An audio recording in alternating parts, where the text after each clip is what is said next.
Welcome to the Sales Chaos Theory Podcast, the go-to audio experience for navigating the ever-evolving landscape of sales conversations.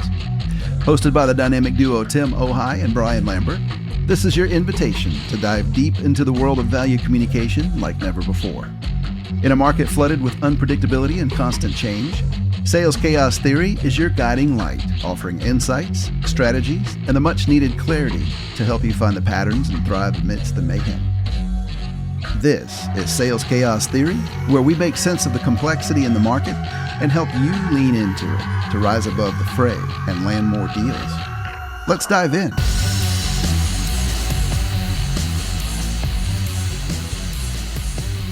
You know, as a sales leader, it's likely you're getting a lot of internal pressure to help your sales team sell. When it comes to that internal pressure, there are functional leaders and support staff who genuinely want to help. While the desire to help sales is there, oftentimes that help isn't actually helpful at all. It just adds to the complexity you're struggling to overcome. We have found that sales leaders oftentimes realize that the help they're getting isn't adding the right kind of value to customers, but they're not quite sure what to do about it or how to have that internal conversation. That's what we'll be talking about today. We'll be taking an inventory of the type of help you likely need and offering tips to communicating what you need to do internally, as well as sharing what we've learned in dealing with internal functional team members in operations, technology, finance, marketing, HR, and sales. So let's get started, shall we? The Sales Chaos Podcast starts now. Hey everybody, welcome to the Sales Chaos Podcast. My name is Tim Ojai. And this is Brian Lambert. And we are the authors of the book Sales Chaos, Using Agility Selling to Think and Sell Differently. Thank you for joining us. So we're always looking for ways to help people who must rise to the challenge of responding to their company's business and sales strategy. And if you're responsible to drive more valuable customer relationships with the right people at the right level in the customer's organization, you need to master the conversations that are the fuel of these interactions, so you and your team can be a more effective and trusted group of sellers. Thanks, Tim. Let's drive into this topic of getting the help you need. You know, I actually did a blog post. It's on the site. It's about the intangibles of sales leadership. And this guy reached out to me, and he was one of the sales leaders that I know. And he's been in sales for 15 to 20 years, and he considers himself someone who has got this sales grit that I talked about in the actual blog. So he's focused on doing what he needs to do. And he told me that. He says he's always focused on what he can control versus what he cannot control. But lately, he's been realizing that he's between a rock and a hard place. For him to actually attain the revenue results that he needs, he has to be able to build internal relationships. And he really struggled with that. So that was a great conversation. And I think that's a great opening for this kind of discussion, because sales leaders realize that what got them here, focusing on what they can control, won't necessarily get them there. Oh, I totally agree. I'll even go one step further and talk about the idea of I think a lot of sales leaders struggle just being able to communicate what it is that they want and articulating it in a way that other people understand them. So even goes beyond what you can control and what you can't control to even just what you can communicate and build alignment around. I remember working with a VP of sales for a very large company one time, and he tells me he had spent over $1 million on consulting from a big name consulting group for the previous year to try and restructure the organization to generate a whole new, level of performance, tying with a great new strategy, all this other stuff, et cetera. And when we got into, okay, well, walk me through how what your restructuring is going to do is going to help change sales conversations, he had no way of defining that. I literally walked him through the questions of, how is this going to help people get connected to buyers or have more relevant conversations, et cetera. And he had absolutely no way of defining that. He knew that he was going to be spending a lot of money based on the recommendations on technology, and he was overhauling the sales process. But literally, when it came to actually improving the sales conversations and the interactions that generated revenue, he had no insight from the result of all of his efforts. Yeah, that's not surprising. You know why? Why? Because $1 million today in retooling the sales force is nothing to most companies. I think they're like throwing money at this challenge, saying Let's figure out what we can do. I know one company that spent over $100 million launching a new sales segment. So $1 million today, we don't need that accountability. But for somebody like you and I that goes in and says, you know what, if you took that $1 million and actually gave it to salespeople and asked them how they wanted to actually have it spent on them, it'd probably be something different, right? So it's hard. It's hard to actually get that return on investment. And one of the groups that we often talk to, Tim, is HR leaders who talk about having a high degree of skill. And in the HR field, they actually spend a lot of time talking about how do they unlock unconscious competence. In other words, the ability to do something in a highly skilled way, but perhaps not being able to explain it or articulate it or even share that with others. This unconscious competence can actually be detrimental to helping sales leaders get the help they need, because I'm finding that there's a lot of skilled sales executives out there, but they can't really explain the help they need. They can't really articulate the steps that internal groups need to go through to help them be successful. In other words, these leaders are highly unconscious competent, and they have a hard time translating and, in their words, kind of dumbing down what they need, because to them it's super basic. We got to help people sell. So we're going to unpack that a little bit today, and I think this is going to be a helpful discussion. What do you think? I think it's going to be great. So let me just ask the audience, have you ever experienced that same kind of frustration, that same kind of situation where you know what you need, but maybe you're not communicating it, or better, people aren't understanding what you're saying because you're trying to talk in the most basic way possible, and your support groups in your own company simply don't understand what your request is? Or worse, they say they understand, and then they go do something that has zero alignment with what you talked about at the very beginning. So we're going to talk about that literally for the rest of this podcast. And we want to make sure that we're giving you something of value that's going to help you drive that alignment and actually ultimately drive the success and hit the numbers that you need to be hitting. So when you think about the challenges in getting those groups to align to help you, we also want to get into the idea that how you can get energy behind what you're currently doing, so that there may be things that are in the process of execution. You're trying to push a big quarterly number or a big product launch or pick something, and you have stalled out. The advice on this podcast is literally going to help you identify where your gaps are and get those things back on track as quickly as possible. So let's go ahead and jump into this. Yep. And as we get into it, both Tim and I think it's really important to take a minute and think deeply about the challenge that you're up against as a sales executive. We know you're thinking about this all day long, but in relationship to the others that need to support you, it's important to take a moment here and reflect about what their charter is and what they're actually supposed to be doing on a daily basis. And without poking any fingers, the folks in marketing, operations, sales training, HR, and technology, they might not have the empathy that you need them to drive actual sales conversations. So because we're agility selling, we're going to use sales conversations as the focal point here. And as a fast and quick reminder, the sales conversations that we like to talk about are the following. First, the idea of building a tailored point of view. This is the conversation that you have in your head before you start engaging with a client. Second, the conversation to actually connect to the right people. And that's the second conversation about that first contact with a potential client. From there, it's about the conversations that happen in relevant meetings. This conversation is about exploring and confirming the potential opportunity to solve a genuine problem with the client. And then the fourth conversation, that one's about creating a shared definition of success. That's about building consensus with the client about what can be done and what should be done to solve their problem. And the last one that I want you to think about as we talk about these groups is making the value tangible. This conversation is about turning your client's expectations and alternatives into measurable outcomes. So Tim, why don't you kick us off? We've identified these groups as operations, technology, marketing, finance, sales training, and HR. Let's just have a conversation about these groups as it relates to these 5 conversations that I just outlined. Cool. So let's start with operations. Operations is genuinely there to help salespeople spend more time on selling activities. And what's really interesting is as we get into the definition of selling activities, a lot of people, when we ask that question, give us very different answers.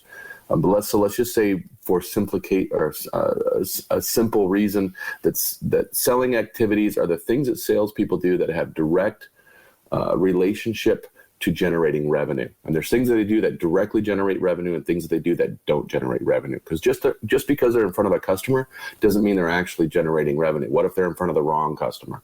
What if they're working a deal that just should have been disqualified long ago, et cetera? So this idea of generating revenue and operations says, okay, we can try and help you guys generate revenue, or at least we can help you minimize the loss of revenue. But when you get into what they're doing, they don't know if they're actually helping sales conversations as much as they're responding to the demands that have been given to them. A lot of operations people, I literally was just spent this week with somebody who is just constantly interrupted from what she does in managing a sales force for her team, and winds up getting all kinds of random requests to do other things while she's trying to get the support that the sales team needs put into play and into action, and even checking and correcting when things are not working as planned so that she can make them better. When you can clarify if their activities in sales operations are directly tied to, are you able to help people research and develop a tailored point of view? And the answer is no, then immediately you can start saying, gosh, would you help us with that? That would be huge. Help us get the research, help us get the information, help us develop the content we need that will generate totally different kinds of conversations. Because if a seller walks in without any insight, well, you know what's going to happen. It's not going to be pretty, and they're not going to be responded to, and buyers will find your sellers totally irrelevant. And it works all the way through the line. The same thing with, objective 2, and how do you personally connect with the right person? And when we say right person, we're not just talking about a job title. We're talking about somebody who specifically has authority to address the challenge or the problem that you can actually help address.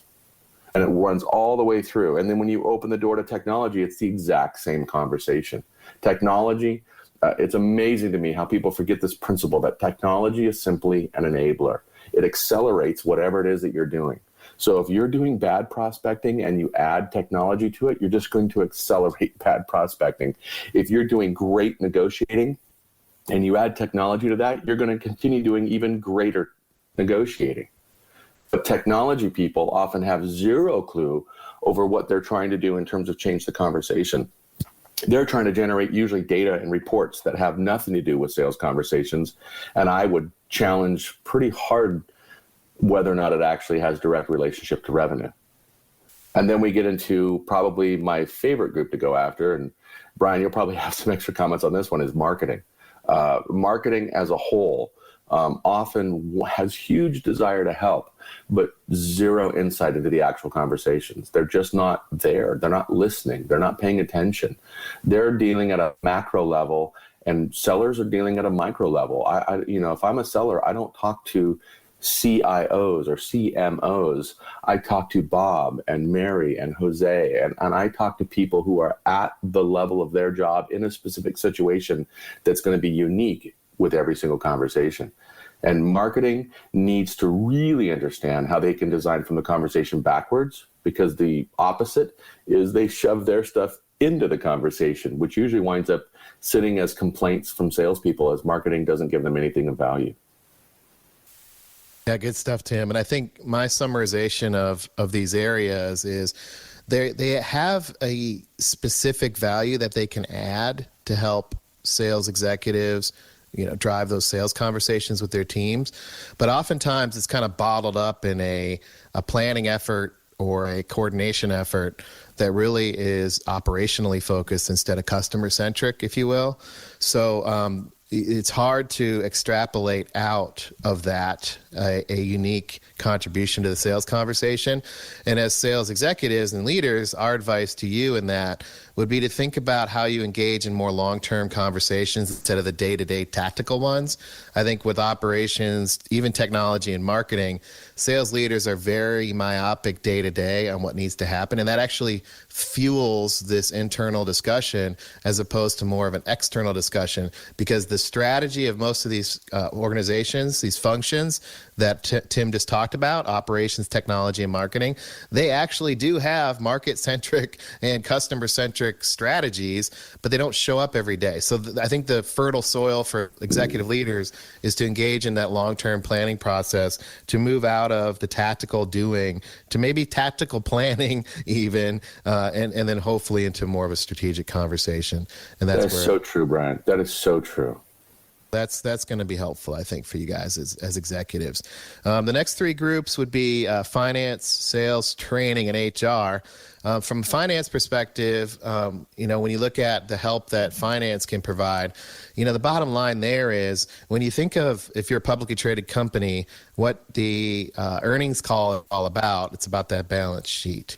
And when you're in sales land and you are focused on sales conversations, it's really hard to draw a direct correlation between that sales conversation that happened with that prospect on December 12th and that balance sheet. And that's the world that finance lives in, because that balance sheet, when it shakes down through the organization and ends up into functional budgets and line item budgets, none of those equal your December 12th sales conversation. They fund and fuel different initiatives, and some of them are quite random and don't actually impact your December 12th sales conversation. So with finance, getting visibility into what they're spending money on and how it impacts you is, again, another strategic conversation. So there's a theme here as a sales executive, having a little bit more of a forward lean with these guys to say, how are we allocating our money? Here's how I'm seeing it show up in my sales team, and this is the kind of help I need. How can I start wrangling in some of this randomness? That's a great conversation with finance. For sales training, I've been the recipient of many sales training courses. Back in the day, the sales training was in a 3-ring binder, and we all left with the binder and kind of threw it in a trunk of our car or in the dumpster, and that was it. Even in the most recent of times where I spent a lot of time with sales training leaders, I see sales training as not very customer-centric, believe it or not, especially in areas like new hire training. Just think about that as a sales executive. What are your new hires actually getting trained on? If they get any new hire training whatsoever, it's going to be on your company and your products, not your customers. So that's just one example of a conversation that you can have with sales training leaders to talk about how do we infuse the customer into your sales training, because you know what? Most sales training leaders have a huge gap and a huge blind spot on the conversations that you're actually having. And they need access to you, and they need access to your team. This adage of, well, I can't let my people out of the field, that's the kiss of death for you. If you have a sales training function, you need that, let them have access. I think you should manage perhaps the conversation and make sure they're asking the right kind of questions and not wasting people's time. But you don't want sales training in a conference room building training for you. I think that's a conversation you want to have. And the final thing that I would suggest here is the HR function. If you think about it, there's kind of two views of HR. There's the administrative, compliance, legal view. For this conversation here, we want to talk about the talent acquisition, recruiting, selection process. Here, obviously, there's job descriptions and job profiles and all that. And as a sales executive, you probably look at these things and say, okay, whatever, and I'll take care of it in the interview process. But what HR really needs to have a conversation around is, how is your sales team needing to evolve? What's the future state of your sales team? Because your customers are evolving. What are the skills and talents that they need in the forward lean of 2 years from now? That's a conversation that they need to be having now, because they've got an HR mechanism that needs to align to it. So in all of these conversations, I would just say operations, technology, marketing, finance, sales, training, and HR, get out of the day-to-day and spend some time talking strategically about what you need from your sales team, and do it in a comfortable way. Maybe it's an annual conversation. Maybe you take them out to lunch or whatever. But I think, Tim, I think that one of the things that you're passionate about is building genuine relationships with folks who can help you. Yeah, and let me just make sure we're not losing the point of there's these 5 conversations. So we're specifically talking about getting those representatives either together at one place, or are just developing the ongoing working relationship required to collaborate in order to, number one, make sure your reps are getting tailored points of view before they contact their customers, especially their most important ones. Do not walk in blind. Do not walk in without some insight into what the problems, the challenges, the pressures, the trends that are affecting individual buyers, not just, personas, but individual people that you can actually look up on LinkedIn and understand what that person is trying to do at a hypothetical point of view, but with a very educated hypothesis around how that person is trying to do their job and what their likely challenges are. And if you can understand the outcomes that they're trying to achieve, break that down, and then turn that into your message for connecting with the right buyer, connect with the right person. And it's not just about a job title. It's about connecting with the person who is most relevant to the problem or the challenge that your team can help address. Again, if you just camped on those two objectives and talk to marketing and say, marketing, how are we making sure that our team is having a tailored point of view and getting connected to the right buyer? You're going to have massively different conversations than you're probably having already right now.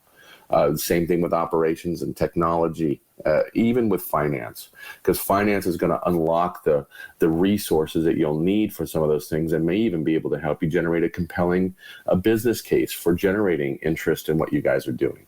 But continuing through that, you've got the third conversation of really relevant meetings with not just the one person you're trying to talk to, but the host of people that are usually get attached to these kind of complex situations, because everybody buys by committee now.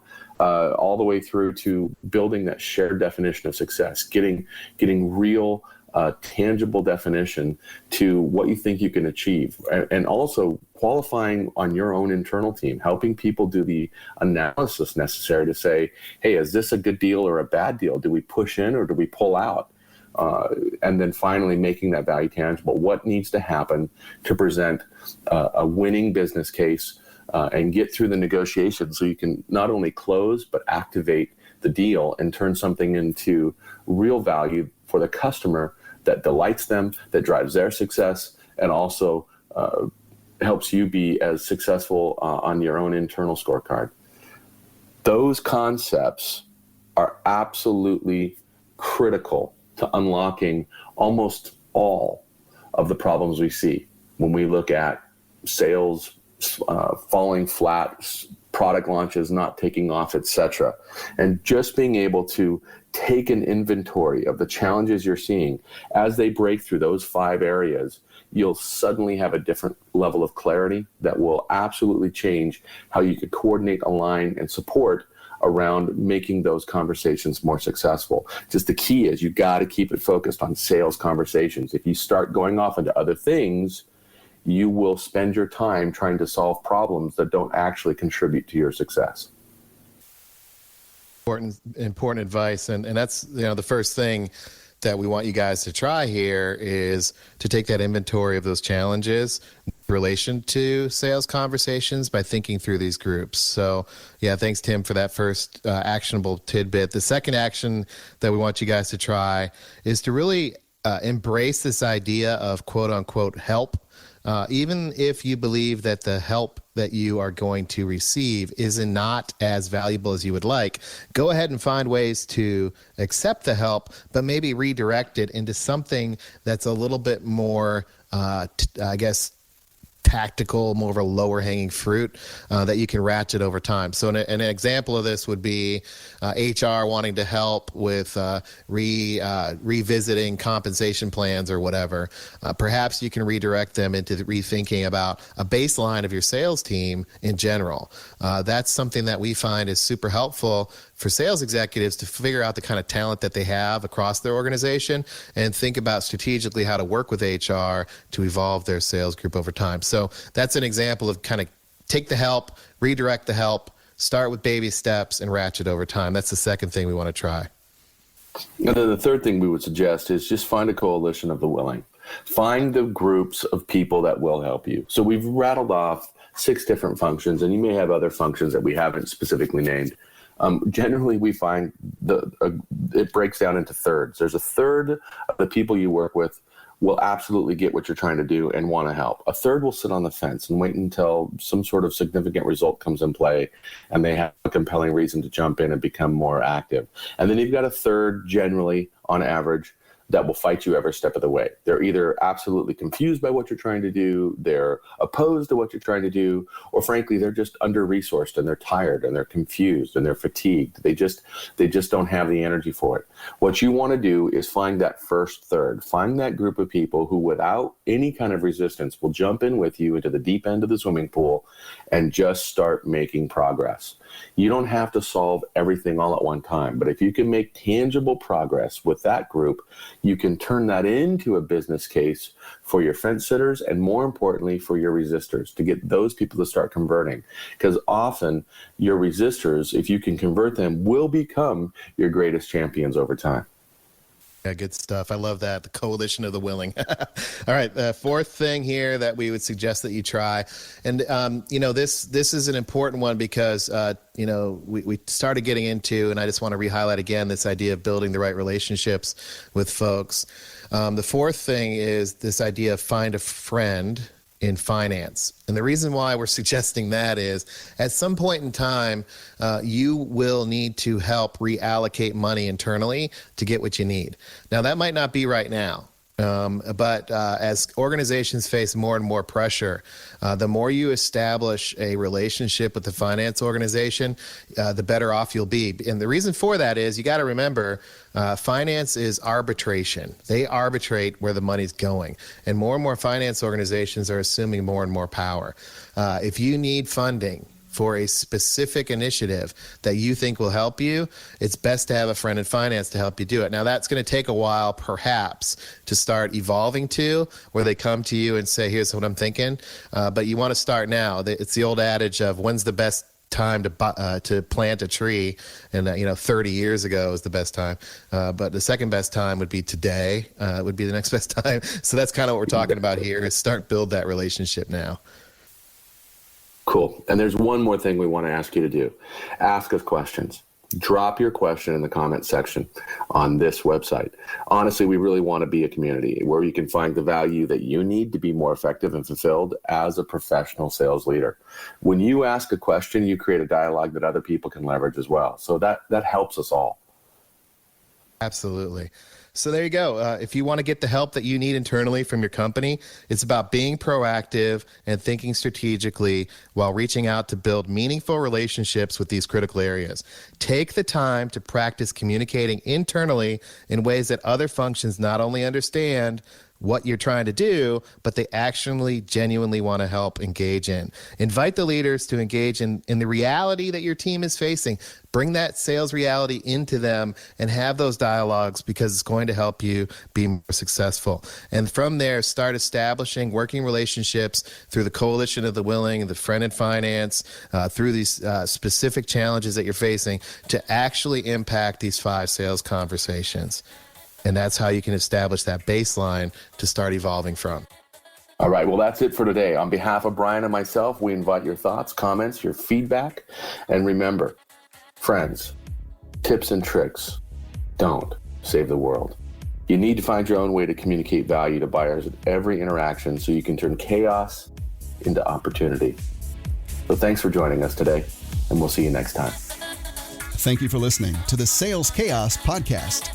To interact with Brian and Tim, send them an email at interact@saleschaos.com. Also, take a look at our book club online at www.saleschaos.com/book club.